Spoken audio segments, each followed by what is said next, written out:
বিসমিল্লাহির রহমানির রহিম। কুমুদিনী সরকারি কলেজের সমাজকর্ম বিভাগের সম্মান দ্বিতীয় বর্ষের শিক্ষার্থীদেরকে আজকের অনলাইন শ্রেণী কার্যক্রমে স্বাগতম।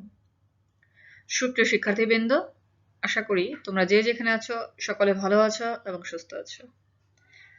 শীতের এই কুয়াশা ভেজা শুভ্র সকালে তোমাদের সামনে উপস্থিত হয়েছি আজকের শ্রেণী কার্যক্রম নিয়ে। প্রিয় শিক্ষার্থীগণ, তোমরা জানো জাতীয় বিশ্ববিদ্যালয়ের নির্দেশনা মোতাবেক খুব শীঘ্রই তোমাদের ফাইনাল পরীক্ষা অনুষ্ঠিত হবে এবং এই জন্য হয়তোবা আগামী মাসের ফার্স্ট উইকে তোমাদের টেস্ট পরীক্ষা আরম্ভ হবে এবং এটাই হয়তোবা আমার শেষ ক্লাস। প্রিয় শিক্ষার্থীগণ, আজকে আমি তোমাদের একটি গুরুত্বপূর্ণ টপিক নিয়ে আলোচনা করব, যেটা পরীক্ষায় আসার বা কমন পড়ার সমূহ সম্ভাবনা রয়েছে। এই টপিকটি তোমাদের বইয়ের সর্বশেষ অধ্যায়ে সর্বশেষ একটি টপিক। আজকের শ্রেণী কার্যক্রম উপস্থাপনায় আছি আমি হাসনা হেনা, প্রভাষক সমাজকর্ম বিভাগ, কুমুদিনী সরকারি কলেজ, টাঙ্গাইল।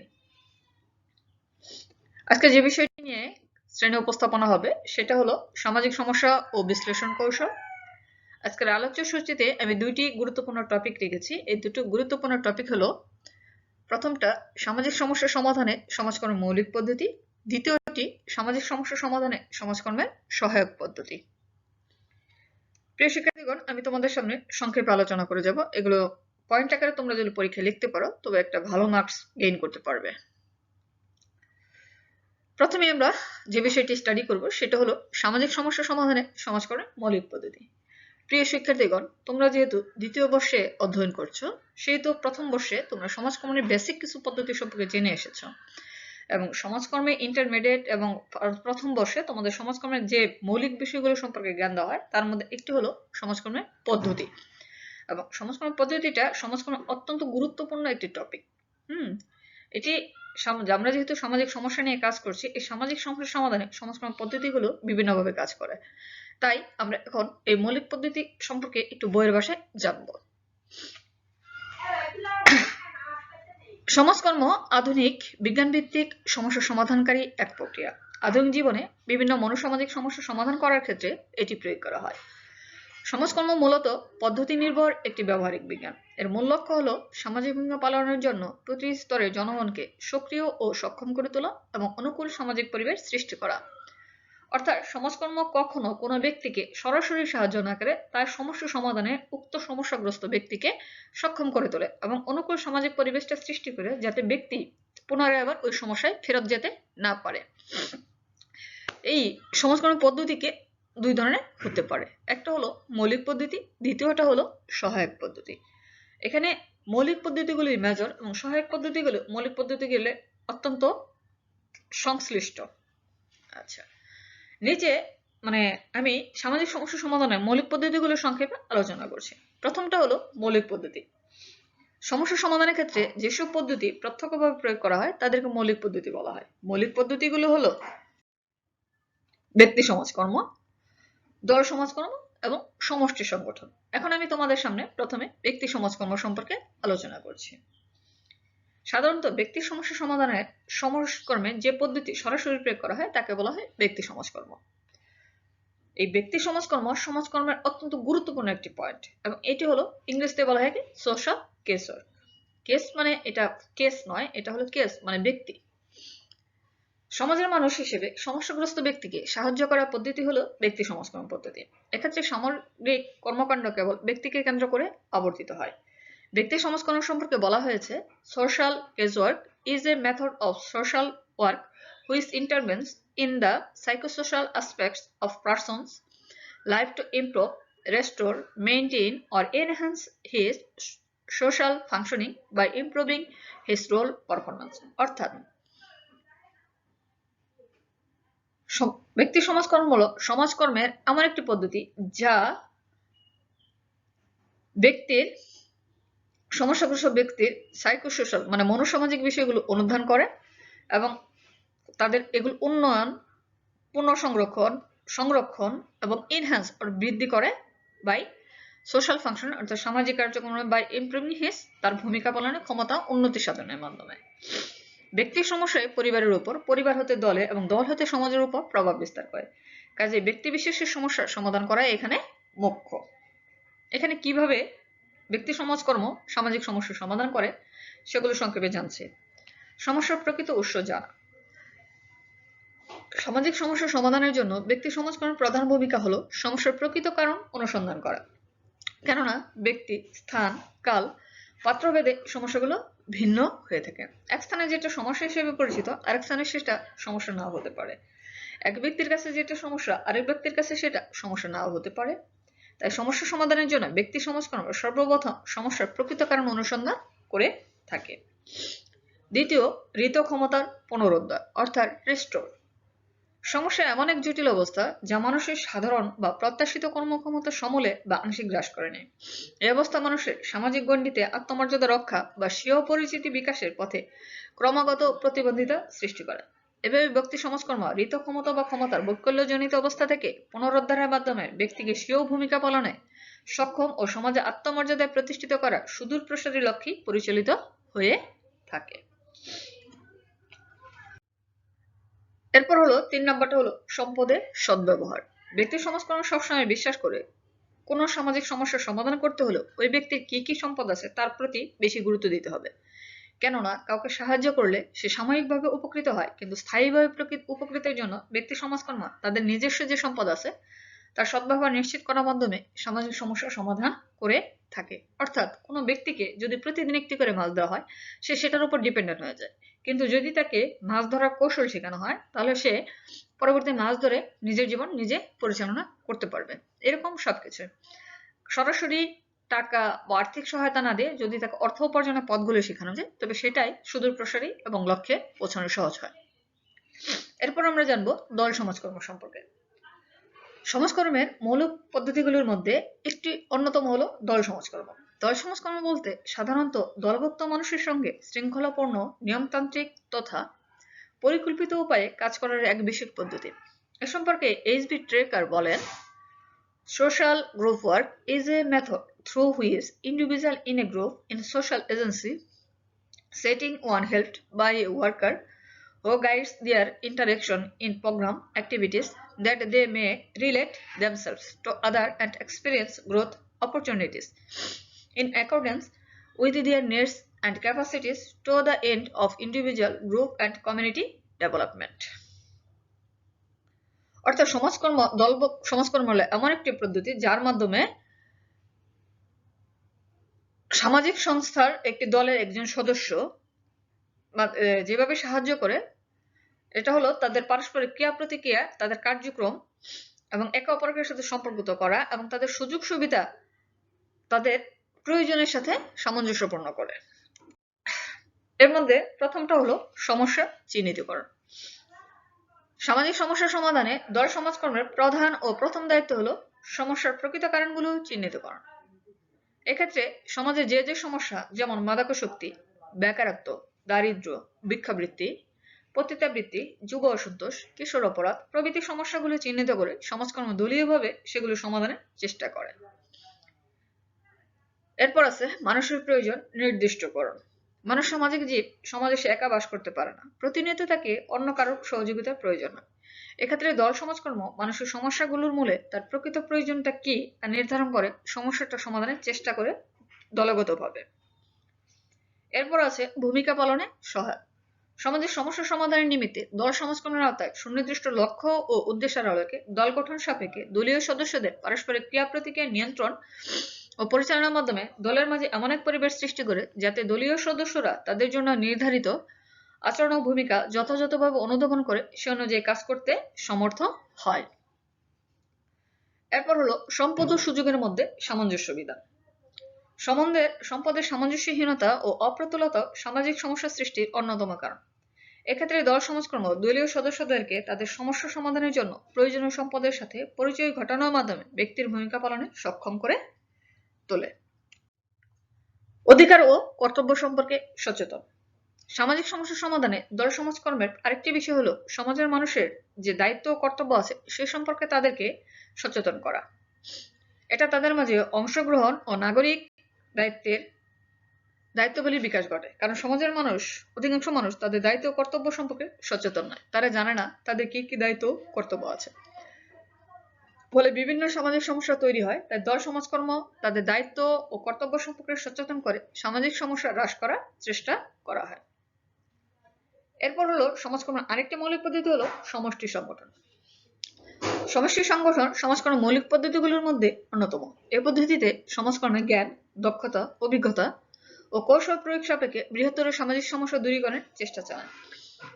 এই প্রসঙ্গে রুবিন অ্যান্ড রুবিন বলেন, community organization means bringing people together to combat shared problems and to increase their say about decisions that affect their lives. এর মধ্যে প্রথমটা আছে সমষ্টি জরিপ। সামাজিক সমস্যা সমাধানের জন্য সমষ্টি সংগঠনের প্রথম পদক্ষেপ হলো এটা সমষ্টির উপর জরিপ কার্য পরিচালনা করে, যে ওই সমষ্টিতে কি কি সমস্যা আছে আর মূল কারণগুলো চিহ্নিত করে থাকে। সেই সমস্যাটা সকল মানুষের উপর আবর্তিত হচ্ছে কিনা তাও জরিপ অন্তর্ভুক্ত হয়। এসব জরিপ করে প্রকৃত সমস্যাগুলো চিহ্নিত করে সমষ্টি সংগঠন তা সমাধানের চেষ্টা চালিয়ে থাকে। চাহিদার অগ্রাধিকার প্রদান।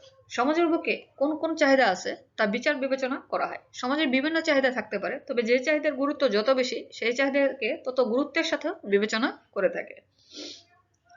চাহিদা ও সম্পদের মধ্যে সম্পর্ক। সমাজে বিভিন্ন প্রয়োজন আছে এবং এই প্রয়োজন পূরণের জন্য সম্পদ আছে কিনা সেই চাহিদা ও সম্পদের মধ্যে একটি সম্পর্ক স্থাপন করার মধ্য দিয়ে সমষ্টির জনগণের যে সম্পদ আছে তার সদ্ব্যবহারের মধ্য দিয়ে সামাজিক সমস্যা সমাধান করা হয়। প্রিয় শিক্ষার্থীগণ, সামাজিক সমস্যা সমাধানের ক্ষেত্রে ব্যক্তি সমাজকর্মের মৌলিক পদ্ধতির আরো কিছু ভূমিকা রয়েছে। আমি তোমাদের পড়ার সুবিধার্থে এইটুকুই উপস্থাপন করলাম। এখন আমরা জানবো সামাজিক সমস্যা সমাধানে সমাজকর্মের সহায়ক পদ্ধতি। আমরা জানি সমাজকর্মের তিনটি সহায়ক পদ্ধতি। এটা হলো সামাজিক গবেষণা, সামাজিক প্রশাসন এবং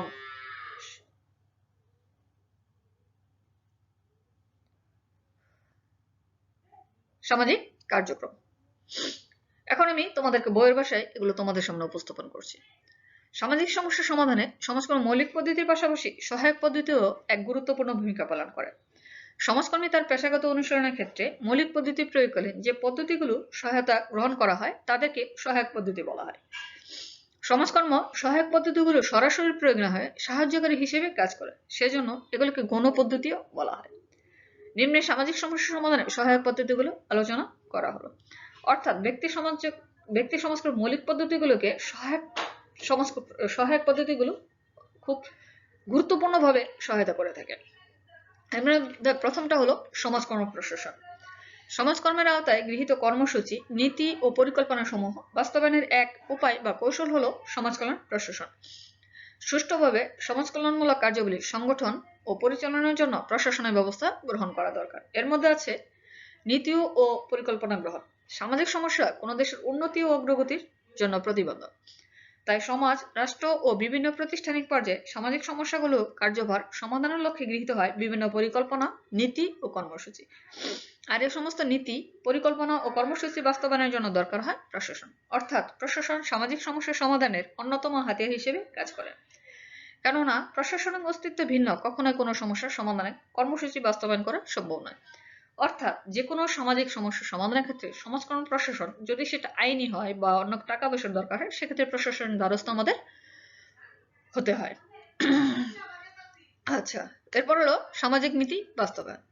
শুধুমাত্র সামাজিক নীতি বা পরিকল্পনা গ্রহণ করে তা নয়, বরং তার বাস্তবায়নের জন্য দরকার সমাজসেবামূলক কর্মসূচি, এবং এক্ষেত্রে প্রশাসনই একমাত্র হাতিয়ার বা সামাজিক নীতিকে সমাজসেবায় রূপান্তরের মাধ্যমে সামাজিক সমস্যা সমাধানে ভূমিকা রাখে। এরপর হলো লক্ষ্য ও উদ্দেশ্য পূরণে সহায়ক। প্রত্যেক সমাজে প্রত্যেক ব্যক্তির একটি নির্দিষ্ট লক্ষ্য ও উদ্দেশ্য থাকে, যা পূরণের জন্য সে আপ্রাণ চেষ্টা করে। যদি তা অর্জন করতে না পারে তাহলে বিভিন্ন সমস্যাগুলো সমাধান করা হয়, ততক্ষণে তাদের সন্তুষ্টি আসে না। তাই সমাজকর্ম প্রশাসন সমাজের মধ্যে ওই সমস্যাগুলোর সমাধান করে থাকে। সমন্বয় সাধন। সমাজের মধ্যে যে সকল বিচ্ছিন্ন ঘটনা বা অবস্থা আছে সেগুলিও সংগঠিত না হলে কখনো সামাজিক স্থিতিশীলতা আসে না, আর এগুলোর ফলে তৈরি হয় সামাজিক সমস্যা। তাই সমাজকর্ম প্রশাসন সমাজের মধ্যে যে সকল মানুষ আছে তাদের মাঝে সমন্বয়ে সহায়তা করে। এরপর হলো তত্ত্বাবধান। সমাজকর্ম প্রশাসন সমাজের সমস্ত প্রকার ব্যবস্থাগুলো যেগুলো সমাজের মানুষের সাথে সম্পর্কিত সেগুলোকে তত্ত্বাবধান করে সমাজের মধ্যে যাতে সমস্যা না আসে তার জন্য চেষ্টা করে।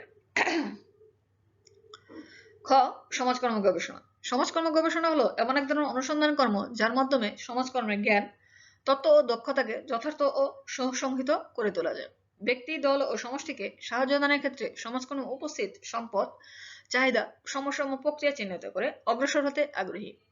সাহায্য দানের প্রয়োজনে সমাজকর্মে ব্যবহৃত সামাজিক গবেষণা এ পদ প্রয়োগ পদ্ধতিকে সমাজকর্ম গবেষণা বলে উল্লেখ করা হয়েছে। ফ্রিডল্যান্ডারের মতে, research in social work is the initial inquiry into the scientific testing of the validity of social organization, function and methods in order to verify, generalize and extend social work knowledge, skill, concept and theory. বস্তুত বিভিন্ন সামাজিক অসুবিধা ও সমস্যা সমাধানের প্রক্রিয়া উদ্ভাবন এবং তার সাধারণীকরণের উদ্দেশ্যে পরিচালিত সুশৃঙ্খল অনুসন্ধানকে সমাজকর্ম গবেষণা বলে উল্লেখ করা যেতে পারে। এছাড়াও প্রথম হলো পর্যায়ক্রমিক পদক্ষেপ গ্রহণ। সুষ্ঠুভাবে সামাজিক সমস্যা সমাধানের জন্য বিভিন্ন সমাজকর্ম গবেষণা কতগুলো পর্যায়ক্রমিক পদক্ষেপ গ্রহণ করে থাকে। পদক্ষেপগুলো হলো পর্যবেক্ষণ, সমস্যা নির্বাচন, গবেষণা উদ্দেশ্য নির্ধারণ, প্রকল্প গঠন, নকশা প্রণয়ন, তথ্য সংগ্রহ, তথ্য বিশ্লেষণ ও সাধারণীকরণ ইত্যাদির মাধ্যমে সামাজিক সমস্যাগুলো সমাধান করা হয়ে থাকে। সমস্যার তাৎপর্য উদ্ঘাটন করা। সামাজিক গবেষণা মূল কাজ হলো কোনো বিষয়ে সার্বিকভাবে গবেষণা তথ্য সংগ্রহ করা এবং ওই ঘটনা সম্পর্কে সার্বিক রহস্য উদ্ঘাটন করা। মূলত সমাজকর্ম গবেষণার সাহায্যে সমস্যার তাৎপর্য উদ্ঘাটন করা হয় এবং সমস্যার সাথে সংশ্লিষ্ট বিভিন্ন উপাদান ও বৈশিষ্ট্য ব্যাখ্যা বিশ্লেষণপূর্বক সমস্যা সমাধানে বাস্তব পন্থা নির্ধারণ করেও সমাধানে ভূমিকা রাখে। সর্বশেষ সমস্যার স্বরূপ ও প্রকৃতি নির্ধারণ। বাংলাদেশ সমাজ ব্যবস্থায় বহুবিধ সামাজিক সমস্যা বিদ্যমান এবং এগুলো স্বরূপ ও প্রকৃতি বিচিত্র হওয়ায় কেবল বৈজ্ঞানিক ও সুশৃঙ্খল গবেষণার মাধ্যমে উক্ত সমস্যার প্রকৃতি স্বরূপ নির্ণয় সাপেক্ষে সেগুলোর জন্য যথাযথ সমাধান পদক্ষেপ নির্ধারণ করা সম্ভব। এবং সর্বশেষ পদ্ধতি হলো সামাজিক কার্যক্রম। সামাজিক কার্যক্রম হলো পরিকল্পিত পরিবর্তন সাধন এবং সমর্থন আদায়ের লক্ষ্যে পরিচালিত একটি সুসংগঠিত প্রচেষ্টা। ডব্লিউ.এফ. ফ্রিডল্যান্ডার বলেন, social action is an individual, group or community efforts with the framework of social work, philosophy and practice that aims to achieve social progress, to modify social policy and to improve social legislation and health and welfare service. অর্থাৎ সামাজিক কার্যক্রম হলো ব্যক্তি, দল এবং সমষ্টির একটি কাঠামোগত চেষ্টা যেটা সামাজিক দর্শন এবং অনুশীলন মডিফাই অর্থাৎ চেঞ্জ করার চেষ্টা করে, যার মাধ্যমে স্বাস্থ্য ও সম্পত্তির কল্যাণ এবং সামাজিক আইনের উন্নতি ঘটে। যেমন একটা সময় ছিল দেশে সতীদাহ প্রথা এবং বিধবা বিবাহ না হয় এটা সমাজের জন্য অকল্যাণকর ছিল।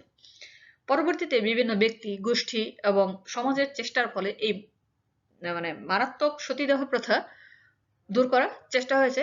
এটাই হলো সামাজিক কার্যক্রম। আর প্রথমটা হলো ক্ষতিকর প্রথা দূর করা। সামাজিক কার্যক্রম সমাজের যে সকল ক্ষতিকর প্রথা, রীতিনীতি, আচার-আচরণ রয়েছে সেগুলোকে দূর করতে চায়। যেহেতু সামাজিক সমস্যার পেছনে প্রধান কারণ হলো সমাজের ক্ষতিকর প্রথা, তাই সামাজিক কার্যক্রম সমাজ থেকে সকল প্রকার ক্ষতিকর প্রথা, রীতিনীতি দূর করে থাকে। উন্নয়ন কর্মকাণ্ডে জনগণের অংশগ্রহণ। সমাজ থেকে সকল প্রকার ক্ষতিকর প্রথা, রীতিনীতি দূর করার পর সমাজের উন্নয়নের জন্য সকলের অংশগ্রহণ দরকার। কারণ সমাজের উন্নয়ন না হলে সমাজে বিভিন্ন সামাজিক সমস্যা দেখা দেবে। তাই সামাজিক কার্যক্রম সমাজে যে সকল জনগণ বসবাস করে তাদেরকে উন্নয়ন কর্মকাণ্ডে সম্পৃক্ত করে সমস্যা সমাধানে কাজ করে। সচেতনতাবোধ জাগ্রত করা। একটি মানুষ বা সমাজ ততক্ষণ পর্যন্ত উন্নয়নের শিখরে পৌঁছতে পারবে না যতক্ষণ না পর্যন্ত ওই মানুষ বা সমাজে সকলের মাঝে সচেতনতাবোধ জাগ্রত হয়। মানুষ সচেতন হলে সে যে কোনো কাজ করা সম্ভব। তাই সামাজিক কার্যক্রম সমাজের মানুষের মাঝে সচেতনতাবোধ জাগ্রত করে সমস্যা সমাধানে মুখ্য ভূমিকা পালন করে। সুপ্রিয় শিক্ষার্থীগণ, সামাজিক সমস্যা সমাধানে সমাজকর্ম মৌলিক ও সহায়ক পদ্ধতির ভূমিকা সংক্ষেপে এ পর্যন্তই। প্রিয় শিক্ষার্থীগণ, আশা করি ক্লাসটি তোমাদের ভালো লেগেছে এবং পরবর্তী ক্লাসে তোমাদের সাথে আমাদের আবার দেখা হবে। প্রিয় শিক্ষার্থীগণ, তোমরা জানো যে গণপ্রজাতন্ত্রী বাংলাদেশ সরকার 4 তারিখের মধ্যে স্কুল কলেজ শিক্ষা প্রতিষ্ঠান খুলে দেওয়ার জন্য প্রস্তুতি নিতে বলেছে এবং আমরা আশা করছি 6 তারিখ থেকে তোমাদের ক্লাস শুরু হবে এবং তোমাদের সামনে উপস্থিত হয়ে আমরা প্রাণবন্তভাবে ক্লাস নিব। ততক্ষণ পর্যন্ত ভালো থাকো, সকলে সুস্থ থাকো। Thank you all for your attention.